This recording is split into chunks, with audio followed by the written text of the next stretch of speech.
Le samedi 16 mai prochain à 22h01 heure de Paris aura lieu la première nouvelle lune en taureau depuis que Uranus a quitté ce signe. Alors dans cette vidéo je vais te donner toutes les clés initiatiques, initiaux voulant dire nouveau commencement, donc qui te permettent à partir de cet espace-temps-là de la nouvelle lune d'établir un nouveau commencement dans ta vie en lien avec des nouveaux potentiels, des nouveaux choix, etc. Si tu cherches une astrologie gnangnan dans laquelle je vais te parler de l'aspect de la douceur du taureau et des plaisirs du taureau, etc., ça ne se limitera pas qu'à ça, donc cette vidéo ne sera pas faite pour toi. En revanche, si tu recherches une astrologie qui confronte, qui te replace dans ta souveraineté et dans ta responsabilité par rapport à l'interaction que tu peux avoir en tant qu'allié avec les forces universelles, avec les forces cosmiques pour devenir co-créateur et co-créatrice, et si tu penses comme moi, sincèrement, que le but et le rôle de l'être humain sur cette terre est de faire advenir le royaume des cieux, les royaumes cosmiques, les royaumes divins, eh bien cette vidéo sera faite pour toi. La nouvelle lune, c'est parti, du 16 mai 2026 en énergie taureau. On peut la voir ici, hein, la nouvelle lune, hein, nouvelle parce qu'elle est toute noire, elle va redémarrer un cycle de lumière en croisant l'astre de lumière par excellence, qui est le soleil, et à partir du moment où les deux se retrouvent au même degré, 25 degrés du taureau, eh ben, c'est un nouveau commencement qui a lieu dans le grand cycle. Entend ici qu'il existe plusieurs types de temps. Il y a le temps linéaire, passé, présent, futur, à partir duquel nous, on vit les humains dans la conscience sociale et dans la perception qu'on a de la réalité, un temps linéaire.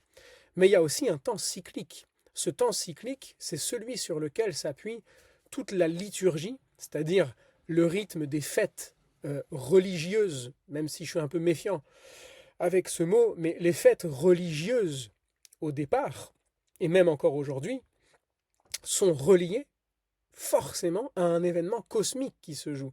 Et si les anciens ont placé certaines fêtes, ou toutes les fêtes à un certain moment de l'année, c'est parce que ça correspond à un phénomène, c'est-à-dire un événement cosmique qui a lieu dans l'ordre universel au-dessus de notre tête. Et comme ce qui est en haut et comme ce qui est en bas, eh ben ça veut dire que ce qui se joue au niveau cosmique est appelé à se jouer dans notre univers, dans notre matérialité. Et notre rôle à nous les humains, c'est de nous coïncider au cosmos, de nous mettre en symbiose avec cette harmonie cosmique. D'où l'intérêt de l'astrologie. Le but de l'astrologie, c'est vraiment que tu puisses connaître le langage du ciel. C'est ce que je propose dans la formation astrologie niveau 1 et niveau 2 si ça t'intéresse. Et tu retrouveras les liens sous cette vidéo qui te permettent justement d'acquérir au moins toutes les bases pour pouvoir te repérer, pour pouvoir lire le langage du ciel qui est l'œuvre divine. C'est la révélation naturelle en fait. Hein. Il y a deux types de révélation. La révélation écrite, on peut parler des textes sacrés ici, quels qu'ils soient. Et puis la révélation naturelle qui est la nature elle-même en tant que livre divin. Et dans la nature, il y a bien inclus là-dedans le ciel. Le ciel, comme le disent les psaumes, ou le psaume 18, le ciel raconte la gloire de Dieu. Et le firmament, l'ouvrage de ses mains. Donc ça veut dire qu'il y a une œuvre. Un ouvrage, c'est une œuvre. Donc ici, là, sous nos yeux, ce que tu es en train de regarder, c'est pas juste un dessin comme ça symbolique. L'astrologie n'est pas juste du symbolisme. L'astrologie, c'est le monde des archétypes, des forces divines qui viennent nous révéler l'œuvre divine qui se joue, donc c'est-à-dire la connexion avec une intelligence divine, cosmique, quel que soit le nom qu'on lui donne. Pour cette nouvelle lune, dans le monde du taureau, c'est la première nouvelle lune, comme je le disais au démarrage, qui vient être libérée alors du poids, je ne sais pas, mais en tout cas du passage d'Uranus qui a traversé ce signe pendant les 7 dernières années, au moins. Ça avait un peu commencé en 2018, c'est rentré à effectif de façon pérenne de 2019 jusqu'au 26-27 avril dernier, 2026 donc. Et donc pendant ces 7 ans-là, au moins, on a eu une révolution et aussi du gros changement dans tout ce qui parlait du monde du taureau. Le taureau, c'est notre rapport à la terre. Et qui est la terre-mère sinon en tout cas qui est la terre sacrée qu'on peut appeler dans l'ésotérisme chrétien la Vierge Marie, Notre-Dame de la terre. C'est elle qui nous permet de voguer à travers l'ensemble du cosmos. C'est notre bateau, la Terre, à tous et à toutes. Donc ce caractère sacré, Uranus, nous invitait à rentrer dans un nouveau paradigme, une nouvelle conscience par rapport à la Terre. Est-ce que c'est mission accomplie ou pas? J'en sais rien. Mais il y a eu un ensemencement des consciences pendant ces 7 ans. On n'a qu'à voir l'impact que ça a eu avec les personnes qui travaillent la terre, les agriculteurs, les paysans. Alors, en bien ou en mal, ça, c'est pas mon propos dans cette vidéo. Quoi qu'il en soit, ça peut l'être, en tout cas mon propos, c'est-à-dire d'amener une nouvelle conscience, de mettre en mouvement maintenant cette nouvelle conscience par des interconnexions qui permettent de prendre soin de la terre. La question en ce moment, elle est vraiment à se poser par rapport à la terre, le terreau. Le taureau, c'est celui qui a besoin d'implanter son énergie pour que tous les meilleurs fruits puissent y pousser. Autrement dit, on va toucher ici à la thématique de la place. Donc, on a une redéfinition de notre place. Déjà, notre place en tant qu'humanité sur cette terre, soit on va se considérer comme des individualités séparées, soit on rentre vraiment dans la tradition initiatique et on va considérer, tout comme dans l'ésotérisme chrétien, que l'ensemble de l'humanité n'est qu'un seul et même corps. Elle forme qu'un seul et même corps que la tradition christique appelle le corps du Christ, mais il faut savoir lire aussi entre les lignes. Nous ne formons qu'un seul et même corps dont le Christ est la tête, et le Christ, c'est l'énergie solaire, par exemple. Le soleil est bien le principe émanant tout le courant vital, le prana ou le chi, dans le vivant, et nous formons le corps du soleil. Nous sommes des extensions solaires. Autrement dit, nous sommes chacun et chacune des astres en puissance. Attention à ne pas devenir des désastres en puissance, mais des astres en puissance, donc des êtres, des estres. Et le mot estre et le mot astre est la même chose. Eh bien, pour cette nouvelle lune, on est invité aussi à se questionner non seulement sur notre place en tant qu'humanité, mais aussi quel est notre rôle en tant que jardinier cosmique. Nous sommes sur cette terre pour être les jardiniers du jardin d'Éden. Et alors si on attend que les choses se fassent d'elles-mêmes et que un Messie arrive pour changer les choses, on se déresponsabilise totalement. Peut-être que quelque chose va advenir. Moi, je pense que c'est beaucoup plus inhérent à notre structure, c'est-à-dire dans l'ensemencement cosmique, le second avènement du Christ, on va dire, mais toutes les traditions en parlent, je ne vais pas rentrer dans le détail ici, d'un retour prophétique. Prophète veut dire, le mot prophète veut dire inspiré, donc une inspiration qui vient de l'intérieur.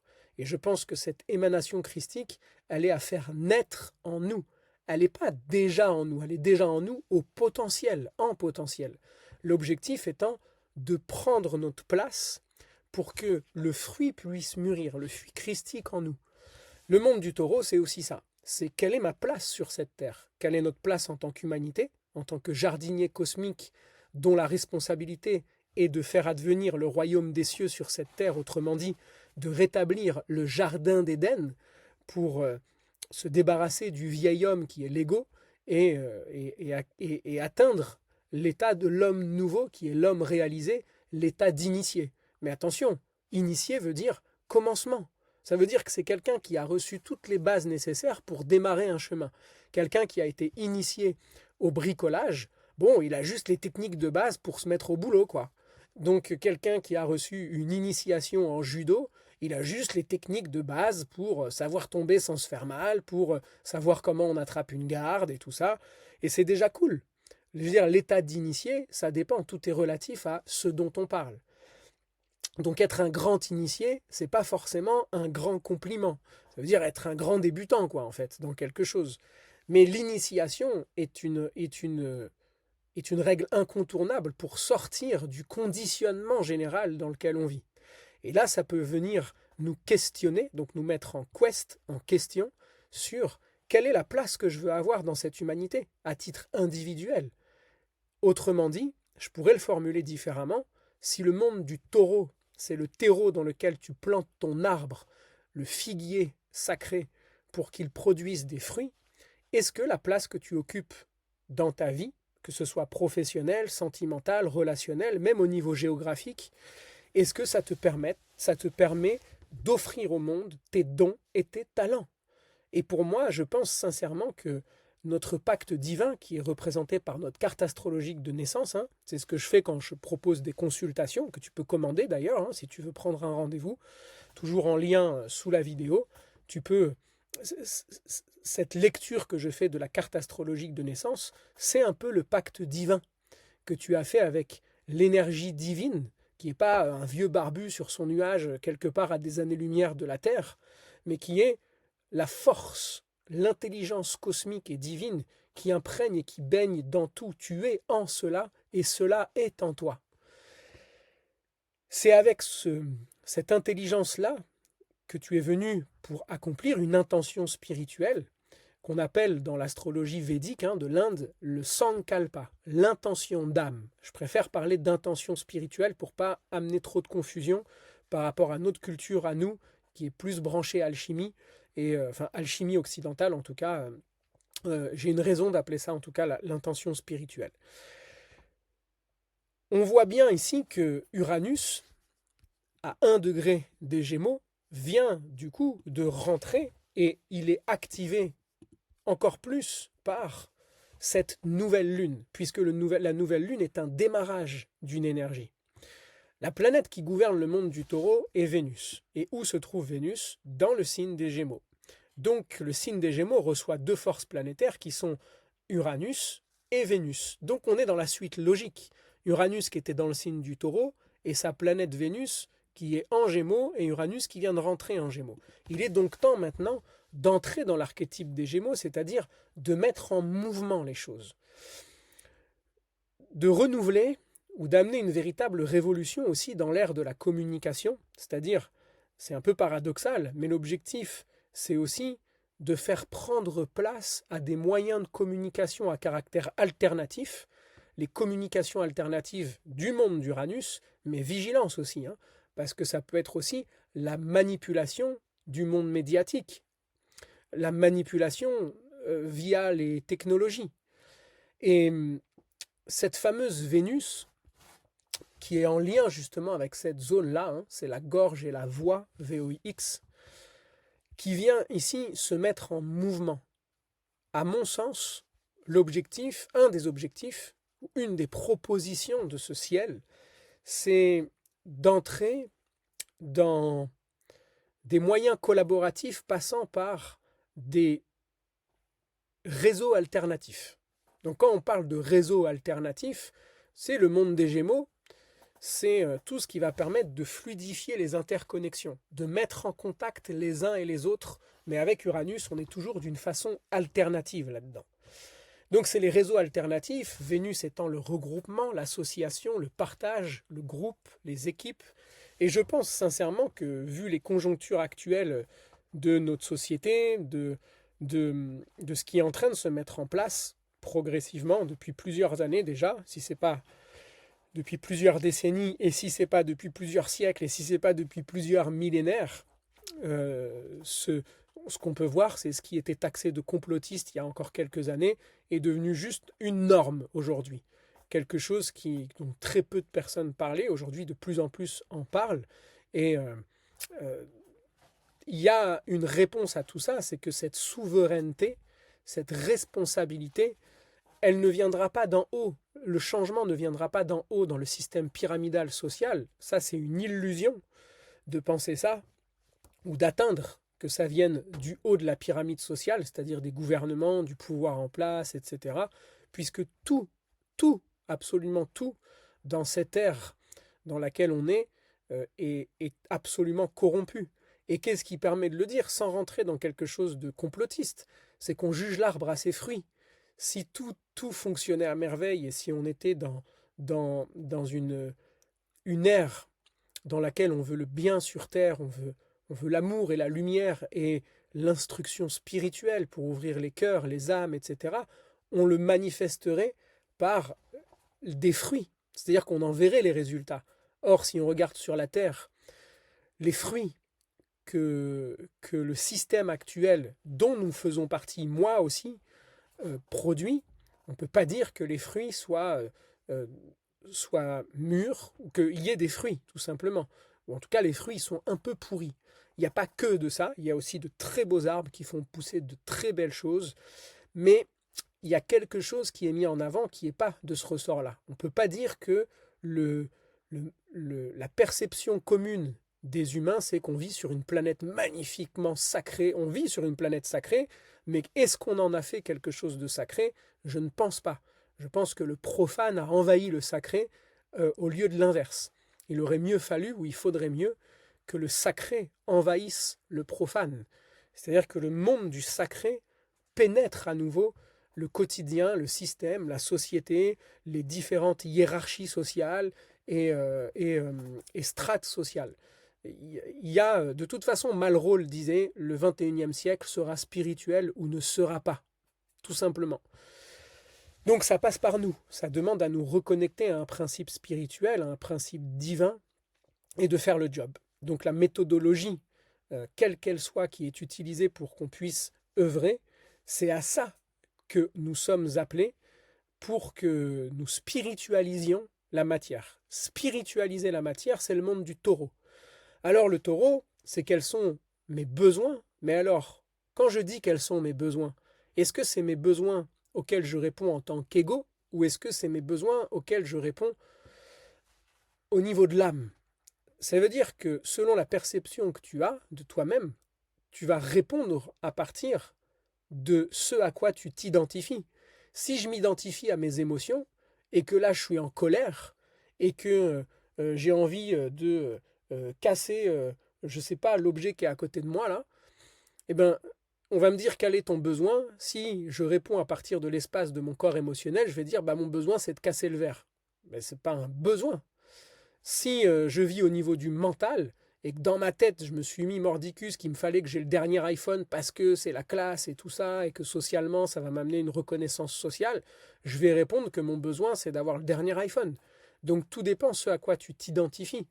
Et c'est pour ça que ça demande un vrai travail, je pense, de développement de la conscience plus que d'évolution, parce que le mot évolution, je ne sais pas trop à quoi il correspond, mais par contre, le fait de développer la conscience de la nature véritable de ce que nous sommes, ça nous fait nous détacher des illusions, des faux moi.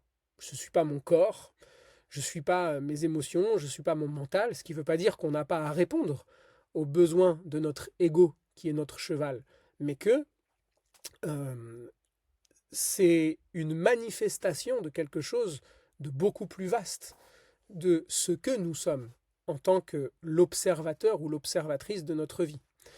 Et pour cette nouvelle lune, on peut voir aussi qu'il y a une conjonction, bon, qu'on appelle en astrologie une conjonction dissociée, entre Uranus et Mercure. Mercure étant le grand maître des Gémeaux, et tiens, il est collé à Uranus. Mercure, la communication, donc il y a une libération de l'information qui a lieu pour cette nouvelle lune, et qui prend place, et qui peut venir aussi s'implanter, germer, et on voit bien que les divulgations de l'information sont incessantes. Tellement que ça demande vraiment de développer du discernement par rapport à l'information parce que on est noyé dans l'information. Autant à une époque on avait peut-être un manque d'accès à l'information et puis on ne pouvait pas trop savoir si c'était vrai. De toute façon, on ne se posait pas forcément la question. On avait accès à une chaîne de télé, si je vais vraiment loin, ou à un journal d'information. Et ensuite, aujourd'hui, c'est même plus qu'on a accès à l'information, c'est qu'on est bombardé en permanence d'informations. Que ce soit par notre téléphone, par les réseaux sociaux, par la télé, par les journaux, par les bruits ambiants, par le monde extérieur, par les gens qu'on croise, par tout est une constante, un constant bombardement d'informations. Et ça nous demande donc de bien ancrer notre arbre pour ne pas nous faire des accès aussi. Parce que à quoi me sert l'information à laquelle j'accède? À quoi est-ce que ça me sert? Et si ça vient juste créer de la frustration ou que ça me bloque, ça c'est le monde du taureau dans son aspect négatif, si ça me bloque, si ça me fige, si ça me fait stagner dans ma vie, si ça me fait ruminer, et oui, le taureau est un ruminant, donc attention aux ruminations en ce moment. On vient de traverser la pleine lune du Vesak il y a 2 semaines, et là on est dans la nouvelle lune en taureau. La pleine lune du Vesak nous a offert un processus de deuil, de mise à mort intérieure de ce qui étaient les faux moi. Donc il y a un processus qui est encore à l'œuvre et qui vient implémenter maintenant de nouvelles graines, progressivement. L'astrologie est un processus. Notre objectif étant de coller à ce processus au maximum pour pouvoir faire en sorte de se mettre à la disposition des forces cosmiques que j'appelle les courants spirituels, affluer à travers la structure unique que tu es. Ce qui veut dire que cette nouvelle lune, ok, elle est dans le signe du taureau, à 25 degrés, mais toute la configuration du ciel de cette nouvelle lune, si je le calibre sur ta carte de naissance, ça a un impact particulier dans ta structure à toi. Et ça, c'est ce qu'on omet de préciser, c'est que je peux parler de la nouvelle lune en taureau de façon très générique ou générale, mais par contre, ça a un impact particulier pour toi dans ta carte astrologique. Et si tu ne sais pas lire ça, ben c'est ce qui est proposé dans la formation en astrologie niveau 1, pour pouvoir te repérer dans les maisons astrologiques, te repérer dans les signes, te repérer dans les planètes et savoir lire les bases d'une carte astrologique. Et si tu veux aller beaucoup plus loin, il y a l'astrologie niveau 2. Toujours dans les liens sous cette vidéo. Un autre point important, ce sera celui de Mars. Mars qui est une des planètes les plus puissantes de cette nouvelle lune, pour la raison qu'elle est collée, enfin elle est chez elle dans le signe du Bélier, et collée littéralement à un astéroïde qui s'appelle Chiron. Alors Chiron, lui, c'est le maître, hein. Il ne fait pas n'importe quoi. Lui, il aspire à aller maîtriser l'énergie de Mars. Et je pense que ce qui vient caractériser l'humain des bas instincts, c'est l'humain qui n'est pas en paix justement avec ses bas instincts. C'est le monde de Mars, c'est l'impulsivité, c'est l'instinct agressif. Et dès qu'on tente d'y mettre de la morale, dès qu'on tente d'y mettre de l'interdit, des tabous, ça fait pire. C'est pire. L'objectif, c'est d'amener de la conscience, Chiron, de la conscience dans nos instincts. Et dire, ok, voilà de quoi je suis composé, voilà qu'est-ce qui siège dans mon royaume intérieur, des pulsions, un instinct agressif, animal aussi. Qu'est-ce que je choisis d'en faire? Comment je peux l'utiliser comme une énergie me permettant de faire prendre place dans ma vie quelque chose qui est beaucoup plus proche de la posture que je veux avoir dans ce monde. Posture, le poste, la place, l'enracinement. Là où je veux m'enraciner pour faire pousser mes fruits.